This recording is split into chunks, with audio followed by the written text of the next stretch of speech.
sociedad. Mi nombre es Marco Antonio López.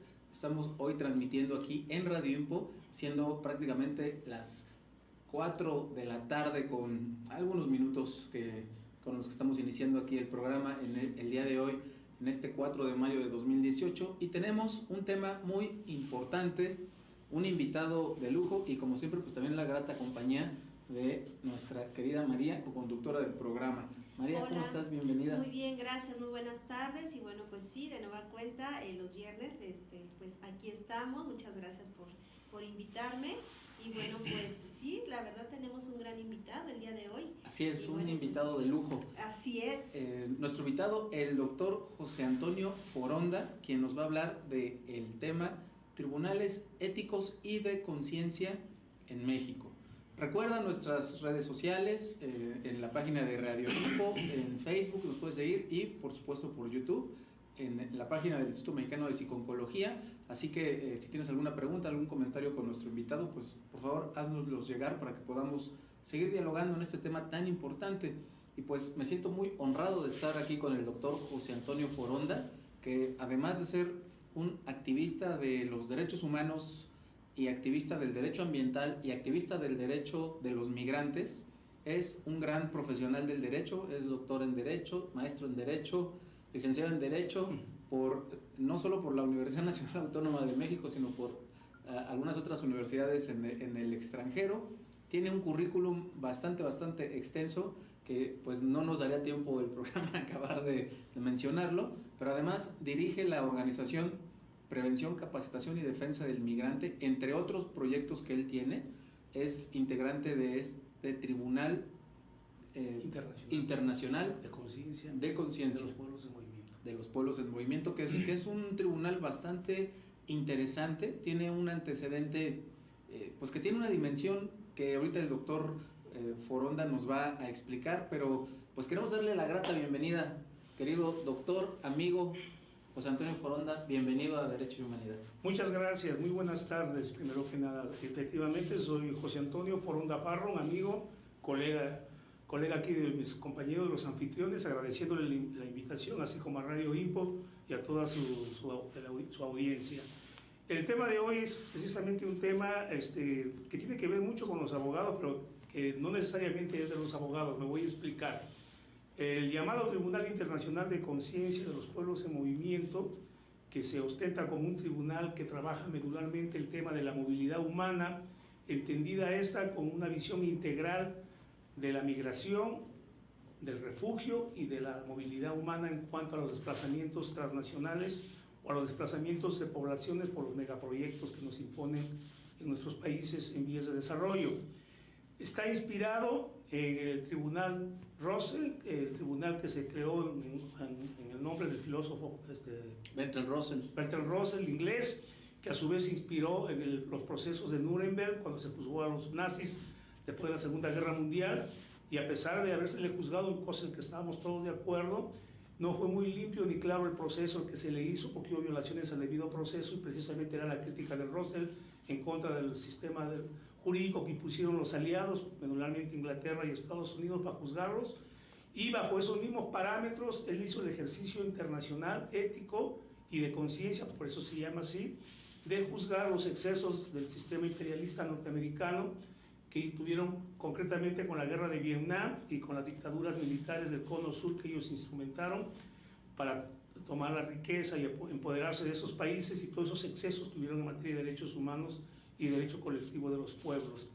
Y por eso se formó después el Tribunal Russell, tribunal que está creado no como un tribunal formal, no como un tribunal jurisdiccional o no jurisdiccional, que se hace generalmente desde la visión del Estado, sino que es un tribunal como sinónimo de tribuna, como esto que tenemos en este momento, un micrófono abierto, a la comunidad, al mundo globalizado, en donde en el caso de los tribunales éticos y de conciencia, el actor principal es la víctima, es la voz de la víctima de aquellos grupos vulnerables, invisibilizados, que generalmente en los procesos formales instrumentados por nuestros estados es el que menos se les escucha, porque queda en manos del tecnicismo de los juristas, de los abogados, de los jueces, y la palabra de ellos y más cuando se trata de materia de derechos humanos o de violación de derechos colectivos de los pueblos, generalmente está ausente.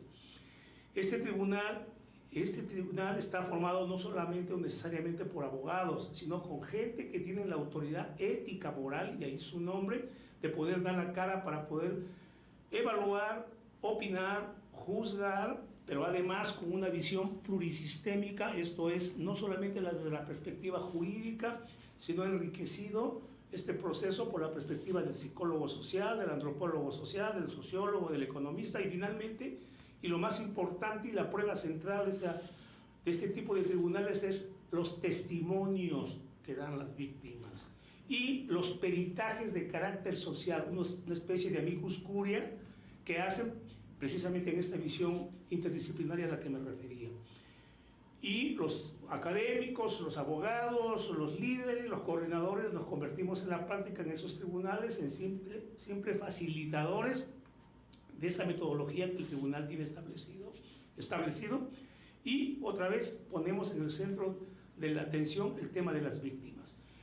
Y en consecuencia los jueces pueden ser pintores, activistas como las madres de la Plaza de Mayo, intelectuales independientes, autodidactas, líderes sociales, periodistas, o sea, una gama de personalidades que tienen las características, la experiencia y el conocimiento del caso específico que se está tratando.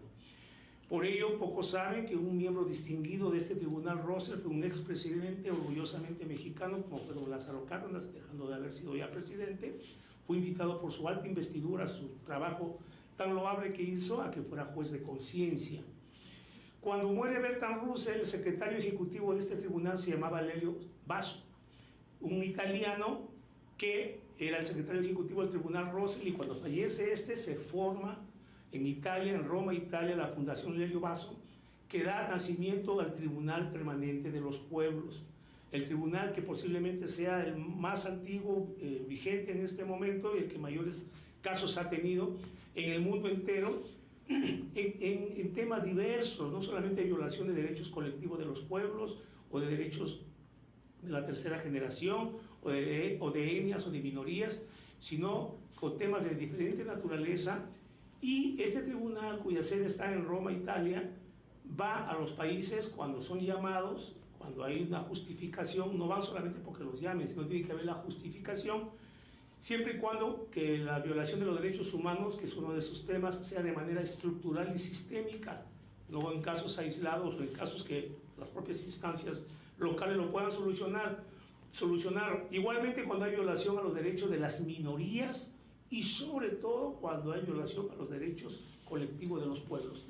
Por ello su estatuto jurídico, su estatuto que le da el respaldo de su existencia legal, es la Declaración de Argel de 1974, documento, instrumento internacional que México ha suscrito y ha ratificado, y consecuencia es vigente, que precisamente habla de los derechos colectivos de los pueblos, porque el presupuesto básico es que los derechos humanos no tienen razón de ser si no están expresados en el tejido social, claro, si no están reconocidos a la vez o imbrincados con los derechos colectivos de los pueblos. Vaya, pues como introducción es un tema bastante apasionante, bastante amplio.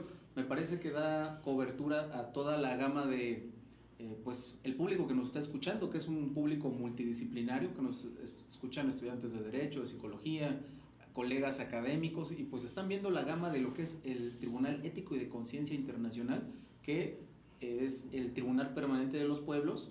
Y un poquito ahorita, pues me gustaría también que María, pues ¿qué opinas del tema, de lo que nos está planteando el doctor José Antonio Foronda? Es un tema bastante interesante. De hecho es importante que toda la comunidad que nos está viendo pues tenga este conocimiento más amplio acerca de este tema, porque pues yo creo que muy pocos son los que han conocido o saben sobre estos tipos de tribunales, ¿no? Y bueno, más que nada toda la historia, todos los antecedentes, el cómo surgió, ¿no? Y bueno, a la fecha y ahorita, ¿qué es lo que hace? ¿Cuál es su función, no? Ahí yo quería preguntarte, el público que nos está escuchando pues debe de saber, esto es justo decirlo, que tú eres una de las personas que en México ha traído el Tribunal Permanente de los Pueblos, ¿no? O sea, si esto ha continuado es por personas como tú, con tu trayectoria, y que recordarás en el 2010 que tuvimos la oportunidad de poder en mi caso, participar en la experiencia del Tribunal Permanente con el tema de desplazamiento y refugiados y el caso de los 72 migrantes de San Fernando. Pero ¿cómo llega el tribunal a México y qué casos estuvo viendo? Cuéntanos un poquito. Sí, cómo no, con todo gusto. Hecho este antecedente histórico, debo decirles que basado en todo ello, y dicho, antes de entrar a la etapa ya de la respuesta concreta, no es casual que dos de los distinguidos miembros de este tribunal, del Bertrand Russell, el tribunal Russell, fueron Simone de Beauvoir y Jean-Paul Sartre. Claro, claro. Y cuando se inauguró el tribunal Sartre, lo que más festejaba en su discurso de inauguración era que este tribunal no tenía ninguna atadura ni compromiso con el Estado.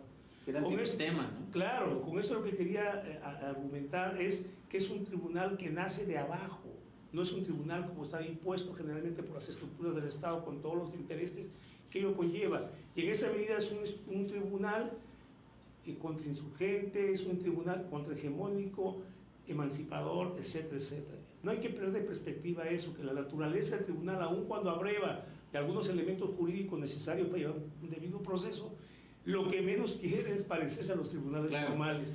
Y en ese orden de ideas, en el 2010, en el marco del Foro Mundial sobre Migración y Desarrollo, un grupo de académicos, de activistas, de líderes de México, viajamos a Quito, Ecuador, donde se llevó a cabo ese foro, y bajo esta experiencia y el atrevimiento, diría yo, de querer tener un tribunal propio de la movilidad, del tema de la movilidad humana en el que estamos insertos hace muchos años, nos dimos a la tarea de crear este tribunal en Quito, Ecuador. Forma parte del programa oficial del Foro Alternativo, Foro Social, como va a pasar ahora en México en noviembre de este año, que va a ser aquí la sede, y formamos ahí el Tribunal Internacional de Conciencia de los Pueblos en Movimiento. Luego volvimos a México y en noviembre de ese mismo año, en el auditorio Dina Ochoa, donde tuve el placer de conocerte, Marco Antonio, participamos como jueces, como fiscales, ya con una metodología más clara, y pusimos casos paradigmáticos en el programa de esas audiencias de 2 o 3 días en la Ciudad de México, casos como de los esbraceros, casos como los de Montes Azules, que tiene que ver con desplazamientos,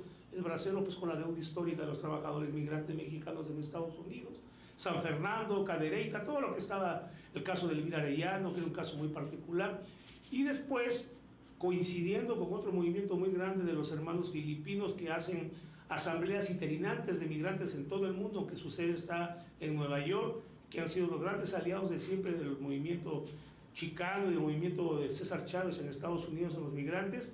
Ellos estaban en México de visita y nos acompañaron a una audiencia especial que hicimos en mi alma mater de la licenciatura, que fue la Universidad la Facultad de Derecho de la Universidad de Guadalajara. Hicimos una audiencia especial sobre el caso de exbraceros, y de ahí salimos en una caravana hasta Puerto Vallarta a entregarle un planteamiento nuestro al expresidente Calderón, que estaba haciendo su foro mundial sobre migración y desarrollo, auspiciado por Vancomer, obviamente, y que vieran cuál era el posicionamiento de un planteamiento alternativo como el que nosotros estábamos planteando. Esta experiencia nos llevó a insertarnos en el trabajo que estaba haciendo un grupo de compañeros, básicamente de la Facultad de Economía de la UNAM, en un intento de querer traer a México, ya decía hace un momento que no es tan fácil que cumplir requisitos, al Tribunal Permanente de los Pueblos. No confundir el Tribunal Internacional de Conciencia de los Pueblos en Movimiento, que ya expliqué que nace en Quito, Ecuador, en el 2010, con el tema de movilidad humana, con el Tribunal Permanente de los Pueblos de la Fundación Lelio Basso, que nunca había venido a México. Y es la primera vez. Y fue la primera vez, y esto fue en el 2011 que logramos traerlo, gracias también al trabajo nuestro, y nosotros nos responsabilizamos de los 7 ejes que hubo, de un solo eje, que es el de migración, refugio y desplazamiento, con el mandato de articularlo con los otros 6 ejes más 3 transversales. Y el caso de México se llamaba Expediente México, y los temas centrales eran toda la criminalización de los defensores de derechos humanos, la matanza de periodistas, los feminicidios, la falta de libertad de prensa, etcétera, etcétera, etcétera. Y fue un ejercicio de 3 años, de 2011 al 2013, de construir casos alrededor de todo el país y la comunidad mexicana en Estados Unidos, en el caso de la migración y de los estados expulsores de migrantes. Y de ahí, bajo la metodología del tribunal, en algunos casos como en el nuestro, salieron elementos para llevar a los tribunales formales, nacionales e internacionales, y la sentencia final integrada de todo ese trabajo del Tribunal Permanente de los Pueblos fue en octubre del 2013 en la facultad, el CUC de la Universidad Autónoma de México, y es un documento que ha quedado como trabajo, que lo están ahorita, por ejemplo, tomando gente que plantea una nueva constituyente, como el padre Raúl Vera a la cabeza, para los académicos, para los militantes, para los activistas, para los abogados, para desde otra perspectiva epistemológica plantear un derecho alternativo, un derecho que tenga que ver más con la justicia y con la dignidad de las personas, que es el sustento de los derechos humanos, y con los derechos colectivos de los pueblos, que con la mera aplicación dogmática de la ley como lo hacemos actualmente. Vaya. Y después, cuando se terminó esa tarea, en el 2015, por invitación de la Universidad de Nueva York, volvimos a relanzar nuestro Tribunal Internacional de Conciencia de los Pueblos en Movimiento, y ya para ese momento estaba el tema de los jóvenes de Ayotzinapa, que fue el tema central, que terminó en una marcha por las calles de Nueva York con las fotos de cada uno de ellos exigiendo su aparición al Estado mexicano. Y nos incorporaron ya otros actores, como el gremio de los abogados del pueblo de Estados Unidos, que tiene más de 80 años de trabajo, abogados generalmente de izquierda, que son unos grandes aliados nuestros ahorita, y nos permitió eso al año siguiente, en el 2016, hacer otra audiencia en la Ciudad de México, en el país de México, y auspiciado ya por la Universidad de Maryland, y en donde ya fuimos inclusive entrevistando con los padres de los muchachos de Ayotzinapa, tocamos casos como Acteal, tuvimos una presentación en la Escuela Jurídica de la Suprema Corte de la Justicia de la Nación, la Casa de la Cultura Jurídica en Morelos, y terminamos con un gran evento en Ciudad de México. Y como no hubo cumplimiento de esas recomendaciones, porque lo que dan estos tribunales, hay que ser bien claros, son recomendaciones como los organismos de derechos humanos. Sus resoluciones no son jurídicamente vinculantes, pero tienen un peso ético específico y sobre todo de responsabilidad social del Estado muy fuerte, y está probado que al menos en América Latina nuestros gobernantes más caso le hacen, son más reactivos a la presión internacional, a los compromisos que tiene el Estado internacionalmente, que a lo local. Lamentablemente en el 2016 el terremoto nos impidió seguir con esto. Vaya. Vamos a retomar esta parte, ahorita que regresemos del corte, para que nos sigas contando en qué va el tema del tribunal, y sobre todo pues invitar a nuestros amigos que nos están viendo a que nos manden sus preguntas, sus comentarios. Creo que este tema es algo muy interesante, entonces si hay alguna pregunta, mándanos a nuestras redes sociales. Regresamos en un momento para seguir dialogando con el doctor José Antonio Foronda y el Tribunal Ético de Conciencia Internacional. En un momento regresamos. Sí, gracias.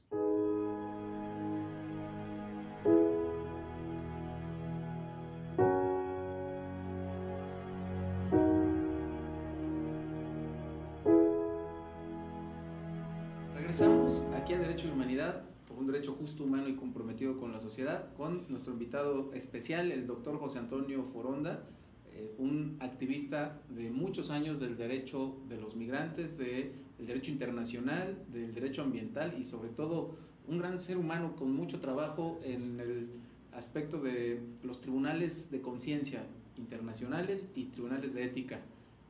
Así que pues nos estaba platicando ahorita sobre el tema de los antecedentes del tribunal, y además también nos estaba platicando cómo es que este tribunal llega a México y las distintas variantes. A mí me llama mucho la atención el origen de Bertrand Russell, pero Maya, no sé si quisieras preguntarle cómo es que llega aquí. ¿Cómo es que llega? Nos comentabas acerca de que justamente hubo un lapso que después del sismo como que tuvo un momento de estabilidad, ¿no? Y ya posteriormente ya continuó, ¿o qué fue lo que sucedió? Sí, gracias por la oportunidad de continuar relatando estos antecedentes de lo que hemos hecho en la práctica. Sí, ya después de haber hecho el evento de Nueva York y haber hecho un diagnóstico y haber sacado una recomendación que esperábamos que el Estado mexicano cumpliera, dicho sea de paso, empezamos nosotros por la casa. Nosotros guardamos el principio de debido proceso, y en todos los eventos que han habido en los tribunales, tanto del Tribunal Permanente de los Pueblos como del Tribunal nuestro Internacional de Conciencia de los Pueblos de Movimiento, se cita al Estado en sus secretarías o partes involucradas para que se presente a hacer derecho de audiencia y defensa. Y solamente yo lo he visto en los tribunales latinoamericanos del agua, a los cuales también he asistido y son anteriores inclusive a lo que les acabo de platicar del tribunal nuestro.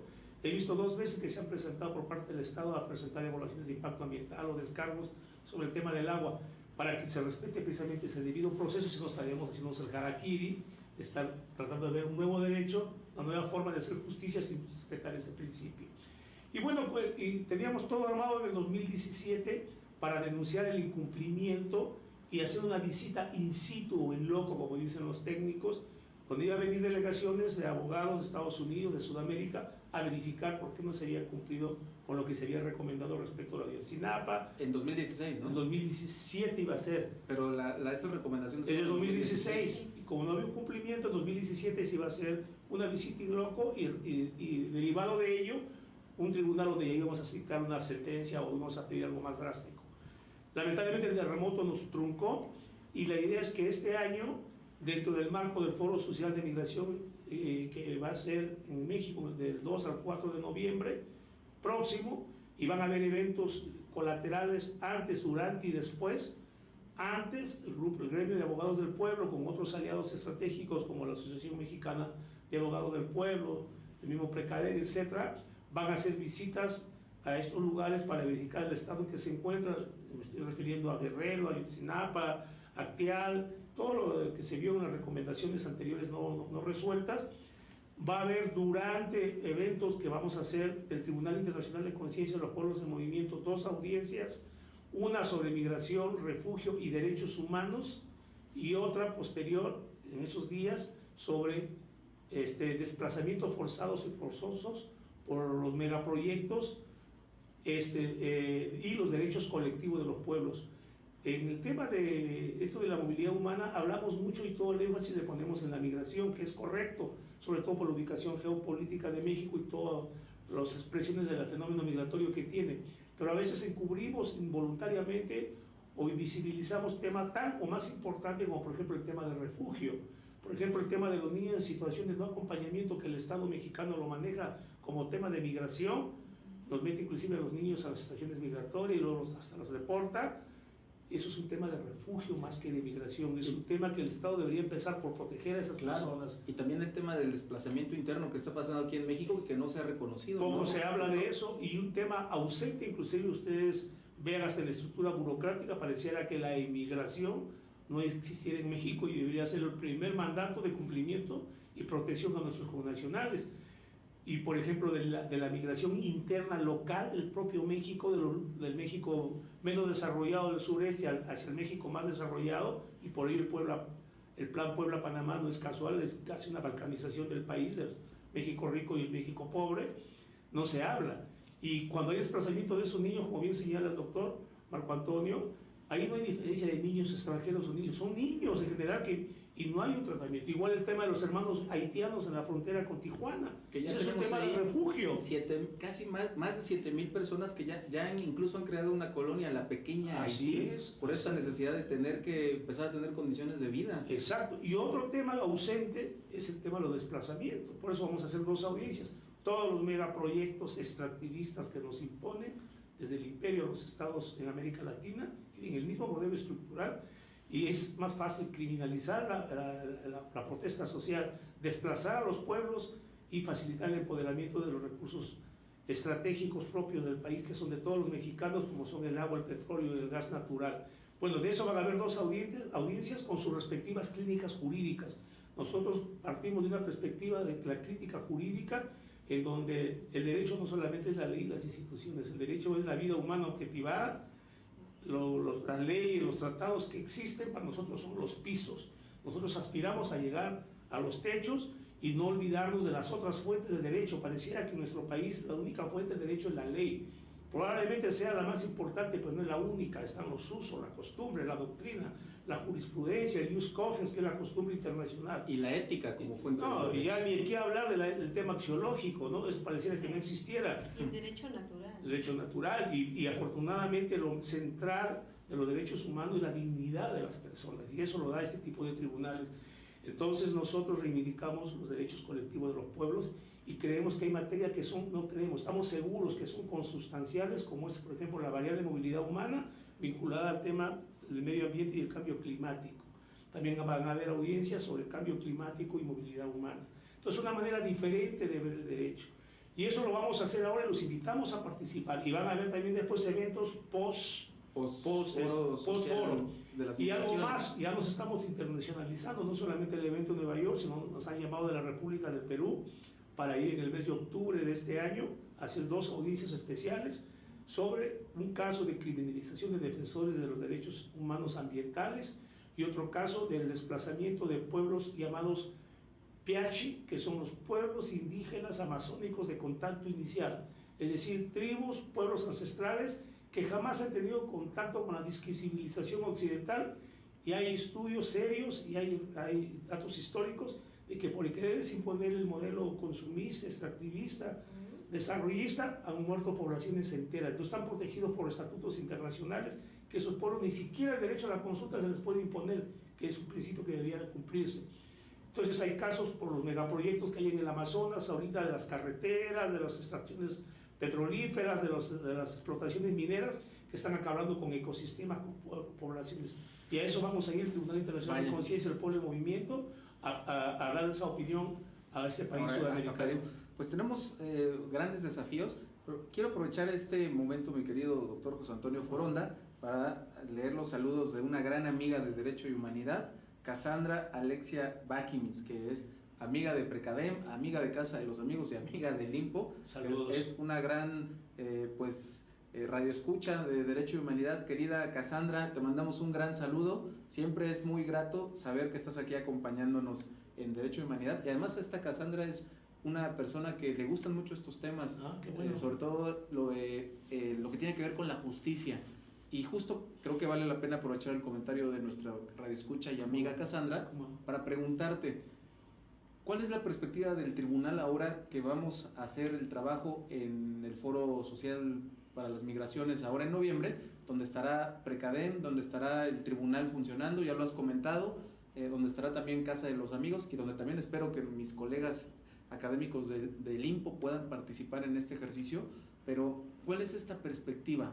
¿Qué crees que pase en esta ocasión? Ya, yo agregaría que también estarán, además de otras organizaciones, también la Asociación Mexicana de Abogados del Pueblo, filial México, que pertenece a la IAPL, que es una asociación internacional de abogados del pueblo, y también estará obviamente Casa de los Amigos y otros actores importantísimos.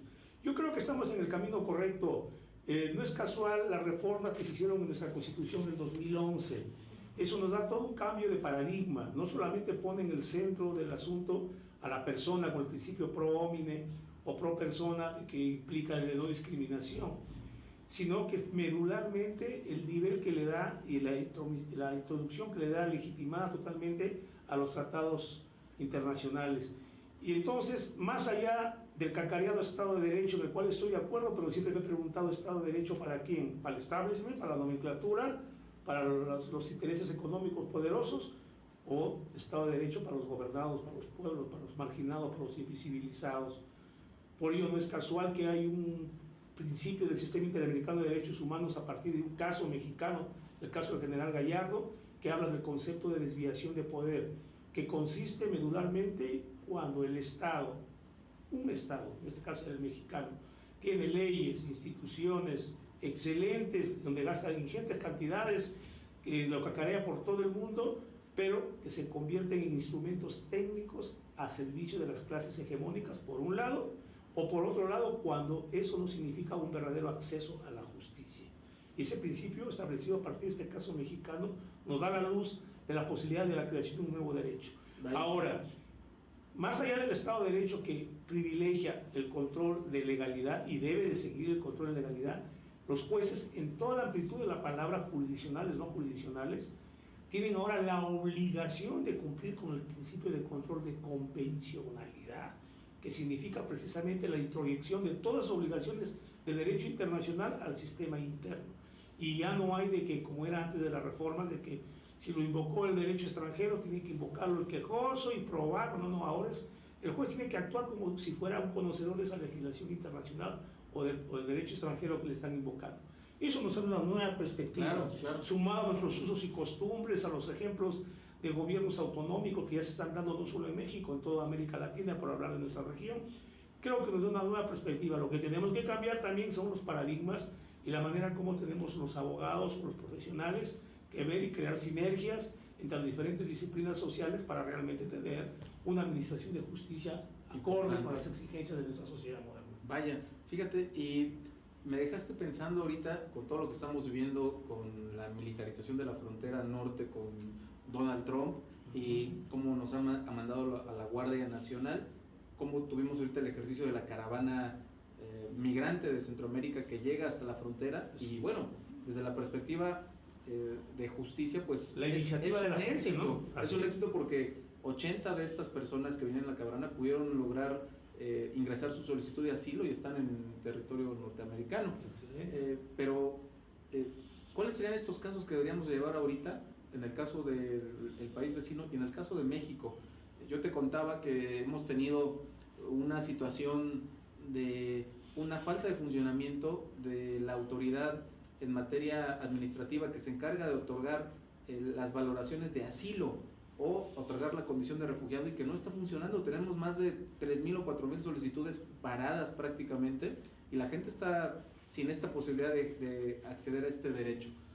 Tenemos ahorita una pausa aquí en Derecho y Humanidad, nos indican aquí desde Radio Info nuestras queridas amigas. Entonces yo creo que regresando del corte vamos a pedirle al doctor José Antonio Foronda pues que nos dé su opinión de estas preguntas y de algunas otras inquietudes que seguramente nuestros radioescuchas nos van a hacer. Entonces pues regresamos en un momento a Derecho y Humanidad, sigan aquí con nosotros, no se vayan, regresamos.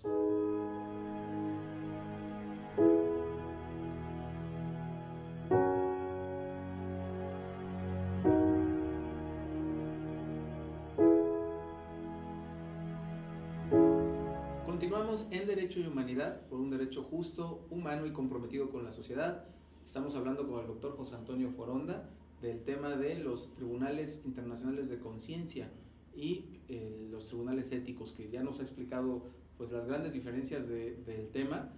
Y pues María también nos está acompañando aquí en Derecho y Humanidad, como siempre, teniendo aquí su grata compañía. Por favor, mándenos sus preguntas a nuestras redes sociales, a las redes que ya saben ustedes, a Radio Info, a Facebook, en YouTube. Estamos aquí al pendiente de sus comentarios. Si tienen también algún comentario, algún saludo para nuestro invitado o para el programa, pues aquí también lo podemos pasar al aire. Entonces, pues, ¿cómo ves el tema, María? Muy bien, muy interesante, y la verdad, antes de llegar a la pausa nos estabas platicando, doctor, acerca de cómo, bueno, de la historia, de todo el procedimiento, y bueno, pues seguimos justamente de la competitividad y todo este tema tan importante, ¿no? Que todos los estudiantes de Derecho y bueno, y otras áreas también lo deben de saber, ¿no? Gracias por la oportunidad de continuar. Quizás hay una cosa que se me quedó en el tintero, porque muchas veces nos han preguntado en diversos foros, bueno, todo esto está muy bien, suena muy novedoso, muy bonito, muy creativo, estamos de acuerdo que hay que rescatar la cuestión axiológica, epistemológica, pero en la práctica, ¿para qué sirven estos tribunales? Más allá de crear conciencia, que ya es bastante, de empoderar de los derechos a la gente, que se den cuenta las víctimas que no están solos y que tienen derechos, más allá de dar la oportunidad de expresar ellos mismos su visión o su cosmovisión en pueblos tan pluriétnicos como los nuestros, de la justicia, ¿para qué sirve? Pues nosotros en el proceso práctico de estos tribunales, decía hace un momento, hemos sacado elementos jurídicos que nos han permitido llevar a los tribunales, y yo le digo para diferenciar de alguna manera, de veras, reales, casos. En el caso de los braceros hemos ganado amparos para que les paguen su fondo de apoyo social. Tenemos un caso paradigmático en la Suprema Corte Progresivista para que les paguen la deuda histórica del 10% que les retiraron mensualmente de sus salarios. Según los americanos, mandaron todo ese dinero a México y acá, como sucede muchas veces, pues nunca apareció el dinero y se les debe históricamente a cada uno de esos 4.3 millones de braceros. De los braceros. Los braceros. Y hemos llevado también este caso de los ex-braceros, que tiene una larga lucha de más de 20 años y aquí ya está en tercera generación. Ya hay un movimiento que se llama Mi abuelo fue bracero, yo también, enfatizando que yo también.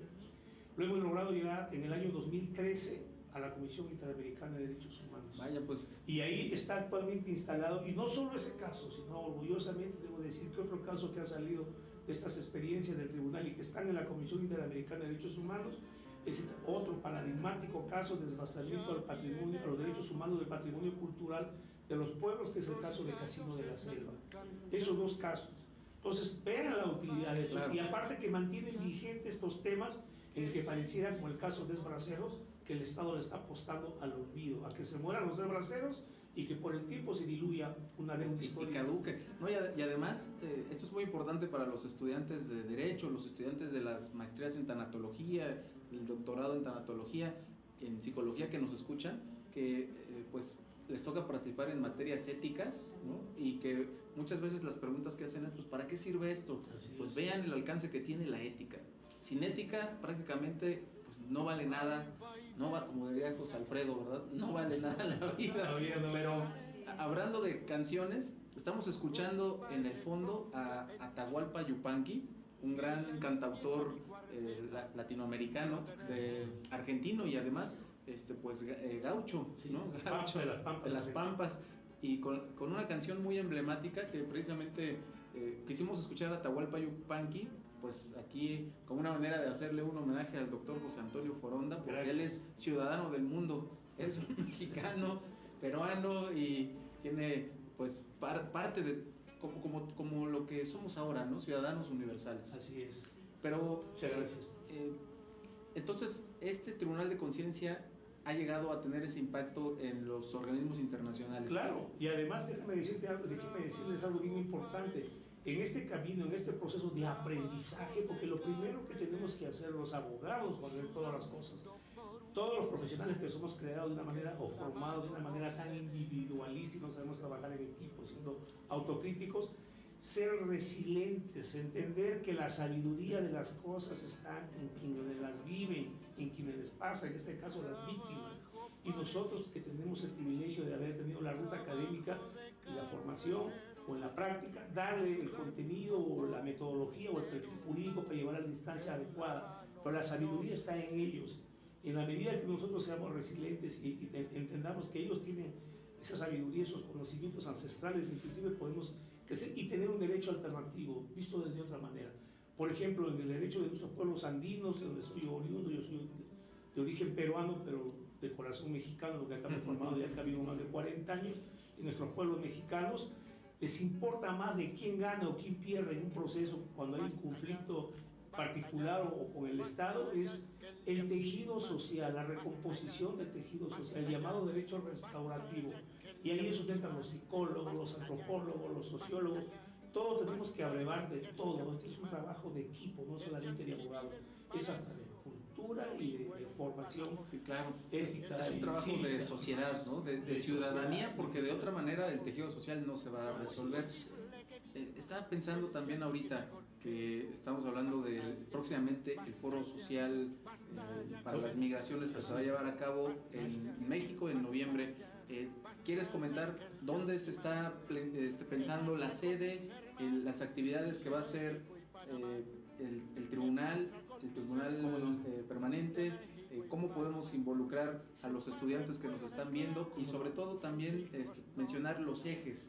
Ya sé que lo mencionaste hace un momento, pero creo que sería importante volverlo a reiterar y pues plantear que paralelamente se están llevando casos paradigmáticos entre las organizaciones, ¿no? En este caso estamos intentando llevar un planteamiento común a algún grupo de organizaciones que están participando en este tribunal. Sí, nosotros formamos parte, de los foros sociales sobre migración surgen como una respuesta a los foros de los países ricos, como el foro de Davos y la reunión de los países ricos que acuerdan sus estrategias, sus cosas, y la sociedad civil hace foros alternativos como este, en donde desde que empezaron los primeros foros se discuten todas estas cosas. Pero el gran cuestionamiento cuando hemos llegado a este foro que va a ser este año acá es, bueno, seguimos en lo mismo del diagnóstico, la denuncia, el pronunciamiento, que es válido, o ya le entramos realmente a la acción.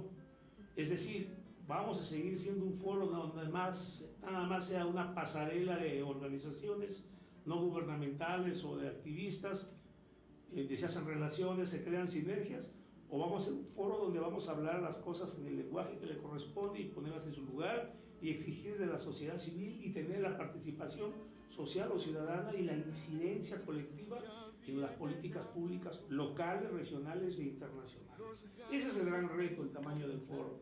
Y obviamente pues hay diferentes tipos de organizaciones, hay organizaciones muy grandes, muchas de ellas inclusive que pues siendo críticos se le hacen el juego al Estado, y lo sabemos, no estamos descubriendo el agua tibia, otras que nadan en muertitos, y otras pues que trabajamos al ras del suelo, ¿verdad? Sin recursos, ahí ingeniándola a como podemos y sobreviviendo, pero puesto nuestro conocimiento, capacidad al servicio de los movimientos sociales de las personas, de los vulnerables. Y ahí hay una riqueza de experiencias, de conocimientos. Obviamente el gran problema es cómo articular un planteamiento conjunto, porque pues cada organización tenemos nuestra bandera de trabajo. El nuestro es la movilidad humana, lo acabo de decir, por el tema medioambiental, pero hay otros que trabajan en género, otros que trabajan con adultos mayores, con niños, con retornados, y es válido. Entonces, sabiamente diría yo, en las diferentes reuniones preliminares que han habido ya en Ecuador 2, acaba de haber una en Brasil, en México, preparativas a este evento de noviembre, se ha definido que América Latina tiene que ir como un bloque conjunto, con planteamientos básicos de comunión. Cada país tiene sus propias peculiaridades y retos. El caso mexicano es más complejo todavía por su ubicación geopolítica respecto a Estados Unidos, pero que tenemos que ir en bloque. Entonces, en ese sentido estamos trabajando, como bien dice Marco Antonio, se han hecho grupos de trabajo, ejes temáticos, grupos de vinculación, de incidencias, de la parte histórica. Hay una gama de posibilidades en la que se puede participar y lo bueno que es un proyecto, es un proceso abierto, incluyente. Cualquier persona en lo individual, universidad, organización puede sumarse, y de la totalidad de temas que hemos estado trabajando y que estamos visualizando para ponerlos en la agenda, se pueden insertar. En este momento estamos en el proceso de informar, creo que va a haber una fecha límite, probablemente sea a fines de mayo, de qué evento se quiere hacer bajo total responsabilidad abierto, económica y de recursos humanos de cada organización u organizaciones. Por eso nos hemos aliado algunas como Casa de los Amigos, Precade, el Gremio de Abogados de Estados Unidos, la MAP, la Asociación Mexicana de Abogados del Pueblo, para crear sinergias y poder hacer estas cosas, pero está abierto a todo ello. Yo voy a dejar, en este momento no lo traigo, la página web aquí a mis anfitriones, a Radio Info, para que puedan difundirlo y pueden dirigirse a Casa de los Amigos, donde también está Precade, y los orientamos y se pueden insertar a cualquier trabajo de ello. Creo que es una brillante oportunidad de hacerles saber al mundo lo que como mexicanos, como sociedad, en ebullición, en cambio, en este momento tan coyuntural para la historia de nuestro país, el momento político, demos nuestro punto de vista y no dejemos que las cosas se hagan nada más a nivel institucional. Y estamos participando, repito, en varios ejes. Estamos viendo dónde va a ser la sede, es algo que todavía no está definido. Está claro que tiene que ser una instancia muy emblemática. Por ejemplo, en Ecuador, cuando asistimos en el 2010, fue la Universidad Católica y la Flaxo y algunas otras instituciones. Quito es una ciudad preciosa, es la primera ciudad declarada Patrimonio Cultural de la Humanidad de América Latina. Chiquito en comparación al DF, fue más fácil las cosas. Pues acá se está viendo una opción quizás más ecléctica, en el sentido que pueda ser la UNAM, que ya levantó la mano, puede ser la Ibero, que ya levantó la mano, aunque muchos dicen que están muy lejos, pero hay gente también por ahí, y también la Universidad Autónoma de la Ciudad de México. Entonces creo que lo más salomónico, no está decidido todavía, va a ser que se hagan eventos en el sur de la ciudad, en el centro y hacia la región del poniente, donde está la Iberoamericana, y pueda todo el mundo participar. Claro. Pero se pueden hacer, repito, eventos previos, durante y después fuera de la Ciudad de México, más que hay que levantar la mano, registrar el tema, asumir la responsabilidad y hacerlo. Claro, desde luego. Y me dejaste pensando, y ahorita también te María hacía la pregunta sobre esta importancia de los tribunales, y sobre todo cuando planteaste el uso que tienen las recomendaciones éticas o los pronunciamientos éticos del tribunal, pensando en esta justicia verdadera, ¿no? En esta justicia verdadera, que creo que en México hoy estamos muy necesitados de esta justicia verdadera. Por ejemplo, en este periodo de campañas electorales, el tema de la amnistía creo que también se ha desvirtuado, se ha pervertido el uso que le han querido dar, digamos, socialmente al concepto de amnistía, algunos actores políticos, para darle un sentido no adecuado, ¿no? O sea, es decir, usar el concepto de amnistía como sinónimo para decir, si vamos a liberar delincuentes y les van a dar amnistía, cuando es un concepto que tiene que ver más con un fundamento ético como el que estás platicando. ¿Cuál ¿Cuál es entonces el futuro para el derecho del Tribunal Permanente de los Pueblos, del Tribunal Internacional de Conciencia de la Movilidad Humana, en el que tú estás involucrado? ¿Para dónde vamos? ¿Qué podríamos esperar para, desde el derecho, desde la psicología, desde el trabajo social, poder sumarnos a esta dinámica de los tribunales de conciencia? Sí, mira, haces un par de preguntas muy interesantes. La primera, el tema de la amnistía. Yo leí a inicios de semana en Universal un artículo que me pareció excelente, y ante tanta oscuridad, ante tanta cosa mediática, ante tanta verborrea sistemática, parametrada y barata, da mucha luz un artículo de Porfirio Muñoz Ledo, donde dice precisamente que la amnistía es algo que se ha practicado sistemáticamente en todos los gobiernos hasta la fecha, ¿no? Y ha sido medularmente, como bien señalaste, para cuestiones de reivindicación de carácter social, de carácter ético, de justicia.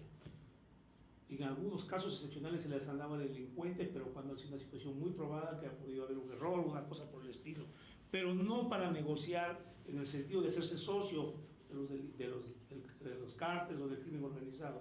Yo creo que eso de mala fe y con un destinatario muy claro se está echando a caminar, y como nosotros pues nomás con todo el respeto leemos o recibimos la información tan mediática y tan pobre que existe en nuestro país, hay que acudir a veces a la prensa extranjera o a pocos programas que hay generalmente en los canales de las universidades, el 22 o en el 11, y no es un comercial, es un punto de vista muy personal para darse una idea y contrastar.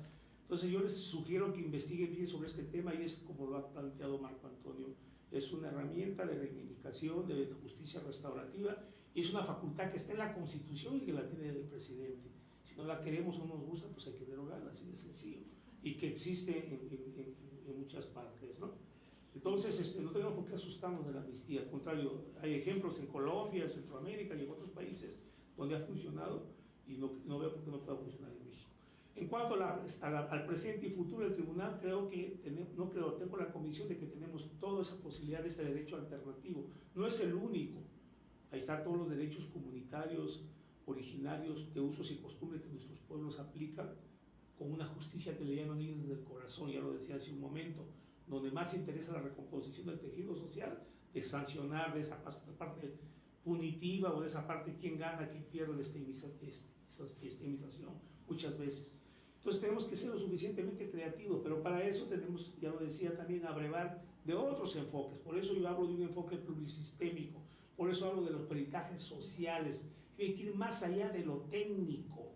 Ahora que se dio la discusión sobre si está bien o no el tema del aeropuerto, por ahí alguien dijo, no, pero es que esas tierras no tienen que ver nada con la expropiación. Probablemente el informe técnico esté muy bien y muy correcto, pero este tema de sustentabilidad va más allá de la cuestión claro, eminentemente técnica. El derecho no puede aspirar a ser un instrumento solamente técnico, no podemos aspirar a ser buenos plomeros del derecho, tenemos que aspirar a ser buenos pericles o buenos filósofos del derecho en el sentido amplio de la palabra. Claro. Entonces yo creo que tiene todas las posibilidades, y vuelvo a repetir, en las costumbres internacionales, en los precedentes internacionales. Señores, lo que tenemos que hacer es volver a los principios, ya dejar ese dogmatismo de estar aplicando las leyes a rajatabla. Hasta el amparo, los abogados y los jueces desnaturalizado tanto que ya ni lo entendemos. De verdad, se vuelve tan técnico que ya aparecen cortes de casación donde están buscando nomás por donde se sobreseen los asuntos y no se le entra realmente a administrar justicia. Yo no lo he escuchado, pero no puedo creerlo. Me han comentado que nuestro actual presidente de la Suprema Corte dijo en alguna entrevista que está para aplicar la ley, no para hacer justicia. Pues eso no puede dar, si es cierto, nos puede dar el tamaño del reto que tenemos en medio. Dicho con todo respeto a las instituciones. Pero tenemos que pensar de otra manera y hacer las cosas de otra manera. Pero tenemos la sociedad civil también, el compromiso y la corresponsabilidad de participar. Y la soberanía siempre radica en el pueblo. En consecuencia, desde nosotros podemos empujar un derecho alternativo, una forma diferente de hacer las cosas, pasando por las instancias formales que hay que pasar, pero donde esté presente nuestra voz y nuestra presencia. Por ejemplo, en materia de migración, en materia de movilidad humana, con todo respeto también, tenemos finalmente que tener una ley y política migratoria propia, no reactiva e impuesta desde afuera, que nos toca hacer el trabajo sucio. sino realmente entrarle a tener una política de altura, de soberanía, como siempre México lo ha tenido en muchos otros temas, como el refugio, asilo, que lamentablemente se han ido perdiendo. Así es. Y de hecho, doctor, de todo lo que bueno ahorita nos está comentando de los casos que se han estado llevando en el tribunal, hay uno en el cual me llamó la atención. Todos son importantes, todos son interesantes, pero ¿qué ha sucedido o en qué proceso va el caso de Acteal?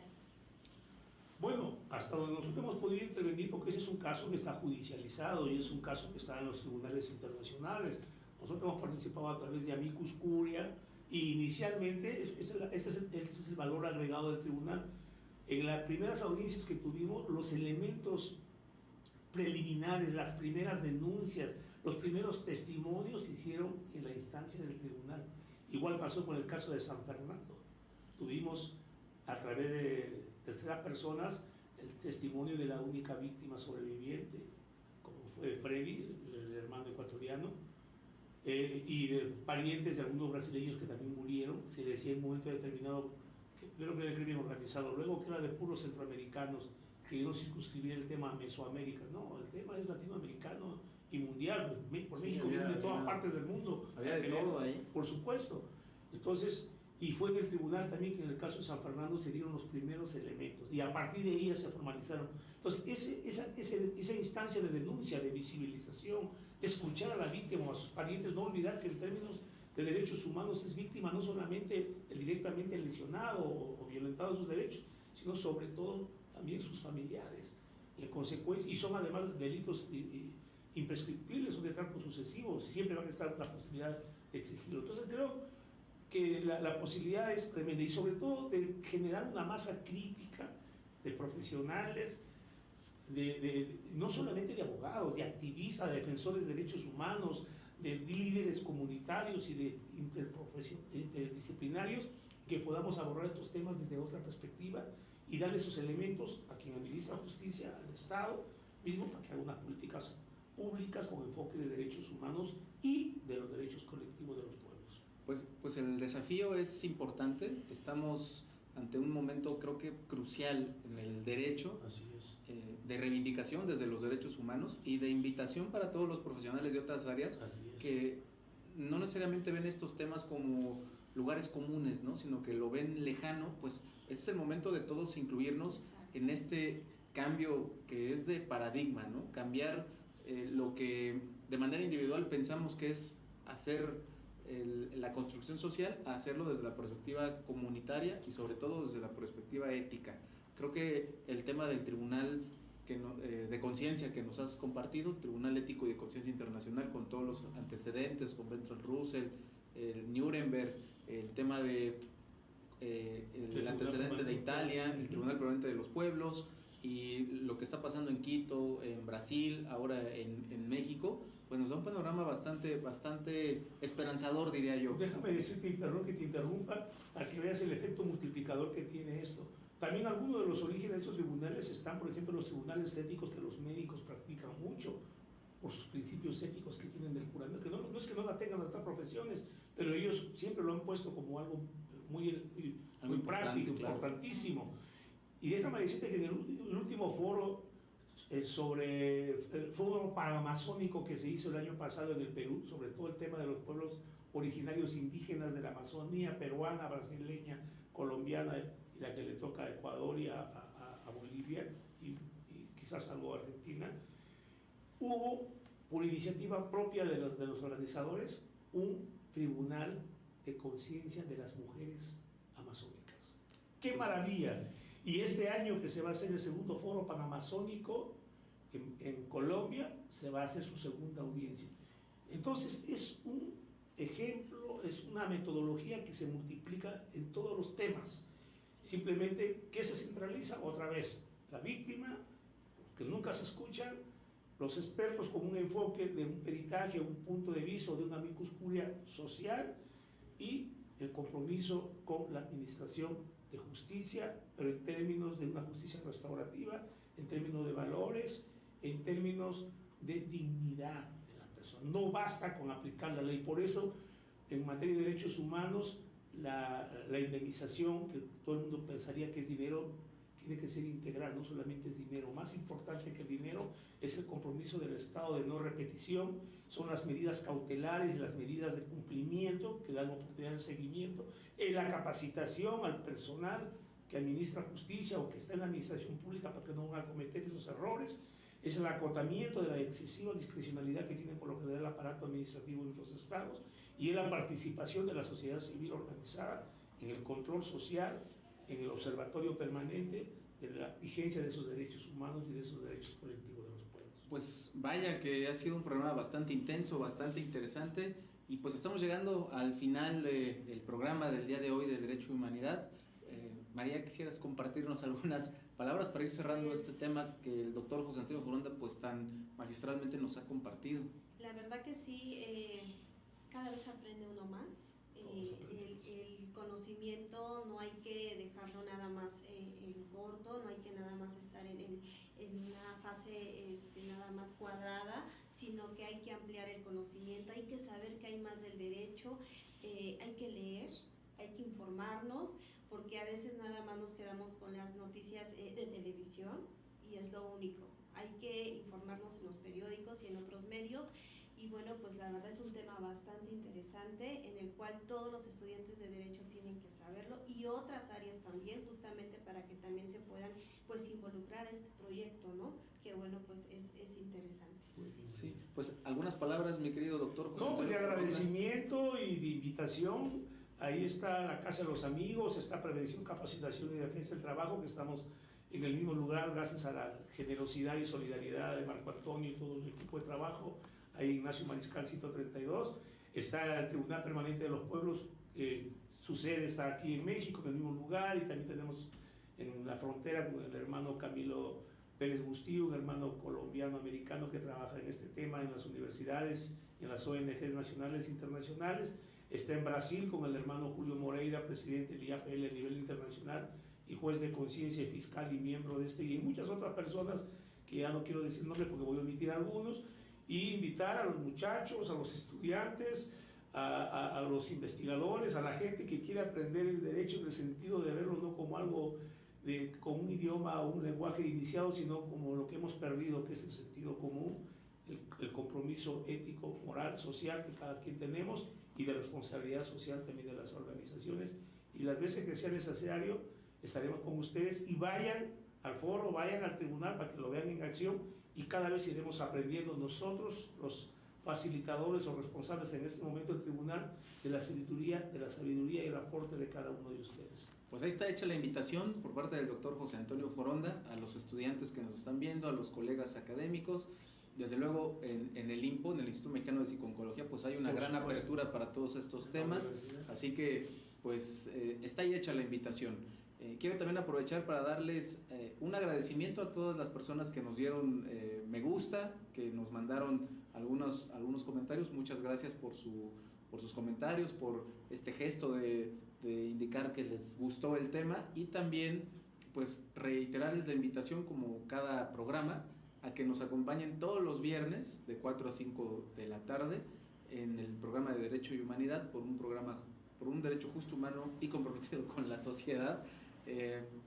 Recuerden que todos los viernes tenemos invitados especiales, estamos teniendo también comentarios a temas de actualidad importantes, desde esta perspectiva de la justicia restaurativa, los derechos humanos, la dignidad humana, que es básicamente la línea del doctor José Antonio Foronda.